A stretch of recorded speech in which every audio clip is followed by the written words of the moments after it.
The Arab states are renowned for their spectacular and monumental architecture. Think of Burj Khalifa and Palm Islands in Dubai, the Louvre Museum in Abu Dhabi, and the 10,000-room hotel being built in Mecca. Fueled by these states' immense oil wealth, they're constructing buildings with a scale and ambition unparalleled anywhere in the world. The Qatar 2022 World Cup is no exception. Despite being the smallest nation ever to host the football tournament, they've gone all out, creating 8 breathtaking stadiums, the envy of the world. All the stadiums are powered by solar panel farms, and given Qatar's scorching climate, their cooling systems have been meticulously designed. After all, fainting football superstars did not make the best headlines. In fact, Qatar's dedication to sound environmental practices earned all the stadiums 4 or 5 stars from the Global Sustainability Assessment System. It's all very impressive. Let's take a tour around these 8 modern marvels. We're exploring how they were made, what they cost, and the unbelievable story behind each. Al Bayt Stadium. The first and perhaps most instantly recognizable area is the Al Bayt Stadium, located about 35 kilometers away from the Qatar capital of Doha. It can hold 63,000 people. It's the second biggest of all the stadiums built, and indeed, it towers over the surrounding landscape. After winning its bid to host the World Cup in 2010, Qatar set about building their vision. In 2015, they awarded Dar Al Handasa, a Lebanese construction company, the contract to design and build the stadium. Their vision drew inspiration from the traditional tents of the nomadic Bedouin peoples of Qatar, known locally as Bayt al-Sha'ar tents. The name was also given to the stadium. The walls billow in and out, echoing the flowing fabric. Such tents are ideal in the hot desert climate. However, the Al Bayt system features a slightly more high-tech solution. A colossal, retractable roof will cool the interior, helping to manage the scorching Qatari temperatures. The tent-like structure also shades the pitch. This clever design work earned the stadium several sustainability certifications, including a 5-star GSAS rating. But the stadium is more than just a football arena. You'll find a 5-star hotel and shopping center inside its massive walls. These luxurious hotel suites and rooms all boast balcony views of the football field in a breathtaking display of opulence. It's like no stadium on earth, aside from its siblings built for the World Cup. The stadium is planned for 8 games, including the opening match. However, once the tournament is over, the upper tier of seats will be removed and given to developing nations. It's a bold gesture that will reduce the stadium's capacity to below 32,000. A more manageable number, considering the local city of Al Khor has a population of only 202,000. Al Janoub Stadium. Established in one of Qatar's oldest neighborhoods, Al Janoub Stadium was designed by the renowned British-Iraqi architect Zaha Hadid, famous for the London Olympics Aquatic Center and Beijing Daxing Airport. Sadly, Hadid died in 2016 and never witnessed the stunning postmodern and neo-futurist design she conceived.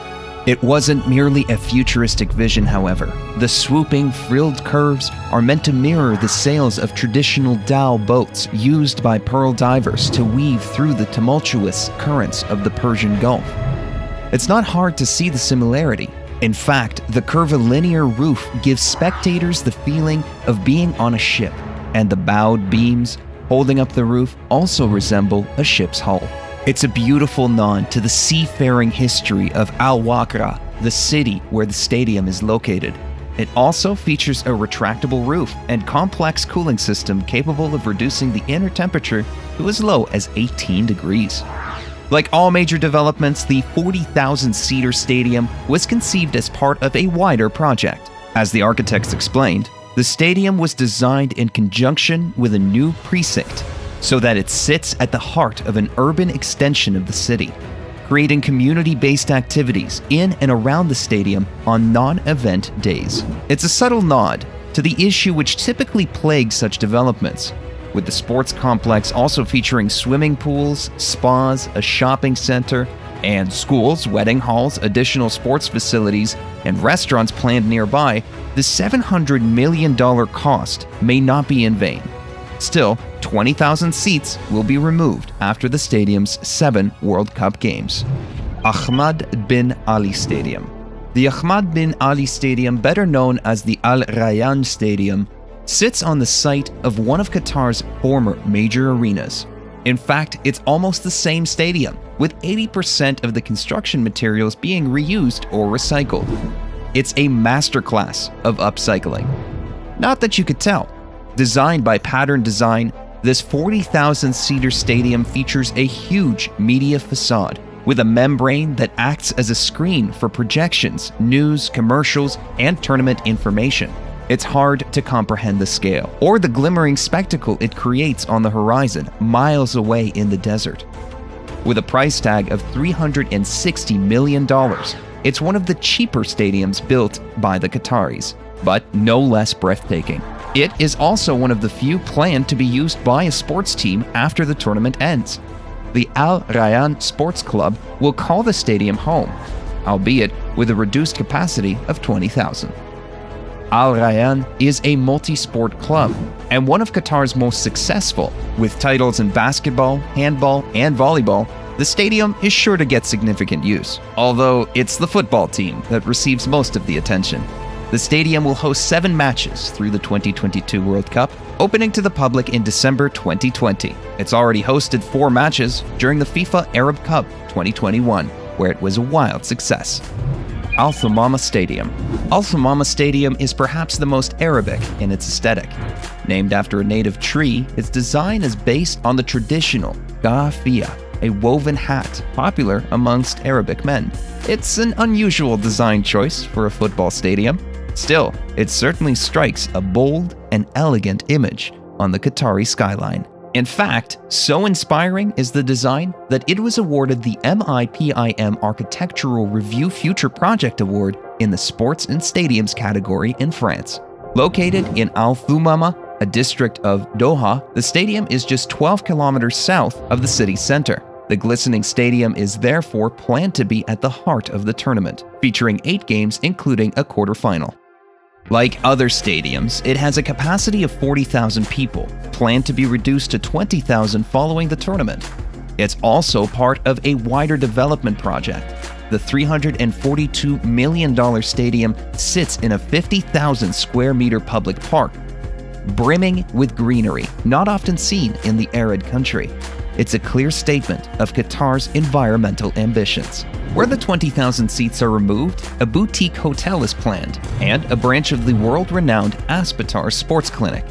A mosque will also feature inside the stadium, highlighting a desire for the arena to continue to serve the community long after the tournament has ended. After all, though Qatar is among the world's wealthiest countries, wasting billions on stadiums is a step too far, even for them. Already, the stadium has hosted 6 games in the FIFA Arab Cup 2021, including a semi-final between host nation Qatar and Algeria. Education City Stadium. The Education City Stadium isn't the most romantically named of the 8. Nevertheless, this 40,000-seater arena located in Education City, 7 kilometers south of Doha, has earned the nickname the Diamond in the Desert. A single glance tells you why. Designed by Fenwick Irebaren and Pattern Design, the building has a facade composed of a myriad of diamond shapes, giving the overall structure its jewel-like appearance. Indeed, these diamond patterns appear to shimmer and change color as the sun moves across the sky. Despite being the jewel in the crown of the Qatar World Cup ambitions, it's also among the most environmentally sustainable stadiums in the world, receiving a 5-star GSAS rating. In fact, 20% of the building's material came from green sources.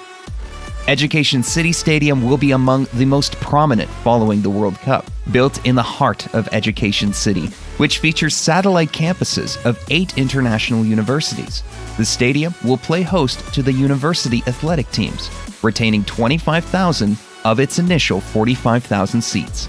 The stadium will feature in 8 World Cup games, including a quarterfinal. Since its opening in early 2020, it's served as a popular arena for international football events, including the 2020 FIFA Club World Cup and 5 matches during the FIFA Arab Cup 2021. The $700 million stadium is certainly proving its worth. But with such an exorbitant price tag, the Qatari will be looking for other headline events to host going forwards. Khalifa International Stadium. Qatar's premier stadium is rightfully known as the National Stadium, named after Khalifa bin Hamad Al Thani, Qatar's former emir. It sits within a truly vast complex of sports centers, shops, and restaurants. The stadium first opened in 1976 and hosted the 1992 Gulf Cup, in which Qatar won for the first time. For the 2006 Asian Games, the stadium's capacity was increased from 20,000 to 40,000 seats, and a roof was added to cover the western side. With such an illustrious history, the Khalifa is the only World Cup stadium not being partially or fully dismantled afterwards. Although with a refurbishment cost of $374 million, equivalent to some of the smaller stadiums, it's hardly surprising. Home to Qatar's national football team, as well as numerous other track and field competitions, it's the best known and used stadium in the country. In recent years, it's played host to 6 games of the 2011 Pan-Arab Games, the 2019 World Athletic Championships, and 5 games of the 2019 FIFA Club World Cup, including the final. It'll be an exciting venue for football fans situated in Doha Sports City, nearby in the Hamad Aquatic Center, featuring an Olympic-sized swimming pool and the Aspire Dome, the world's largest multi-purpose sports hall. The Villaggio Mall is also a stone's throw away, inspired by an Italian hill town. It features a 150-meter-long indoor canal, complete with gondolas. The Khalifa will be a centerpiece stadium for the nation, hosting 8 matches, including the third-place playoff. It's still not the biggest stadium the Qataris have built, however. Lusail Stadium. The biggest and boldest of Qatar's new stadiums is the humbly named Lusail Iconic Stadium. It will be the flagship stadium for the tournament, hosting 10 games, including the final. Its pure opulence in its design, designed by the renowned British architectural firm Foster & Partners, the stadium's design pays homage to the Fanar lantern and traditional handcrafted bowls and vessels used throughout the Middle East. It's envisioned as a dance of light and shadows, with the intense Qatari sun bouncing off the golden panels. It's just not golden panels. Solar panels also power the building, with the entire structure having a zero carbon footprint. But such ambition comes with a sizable price tag. It reportedly cost $767 million, with construction being delayed a year. With a total capacity of 80,000, it's by far the biggest stadium of the 8. However, like almost all the stadiums, it's planned to be reconfigured after the event to a more manageable 40,000 seats. Parts of the building are expected to be repurposed into community spaces, including shops, cafes, athletic and education facilities, and even a health clinic. What remains of the upper tier will become part of outdoor terraces for new homes. It's an ingenious way to make use of these gargantuan structures. It'll be the center point of the new Lusail city, located 23 kilometers north of Doha. Lusail is even more ambitious than the stadium and will be the hottest destination for the tournament's spectators. Much of the city is yet to be complete, but it will eventually accommodate 450,000 people. It's planned to have marinas, residential areas, island resorts, commercial districts, and more. The Lusail Iconic Stadium will be the pinnacle of the city's achievements so far, being the 5th largest future stadium in the world. It'll make for one unforgettable final match. Stadium 974. The most impressive stadium isn't the biggest, however. Stadium 974, formerly Ras Ba Aboud Stadium, is a 40,000-seater arena unlike anything anywhere on the planet. In fact, despite opening in November 2021, the stadium won't exist in a few years. That's right. After the World Cup ends, the entire structure is planned to be dismantled. Indeed, from its conception, the whole stadium was built with impermanence in mind. Its name, which pays homage to Qatar's international dialing code, is also an element of its design.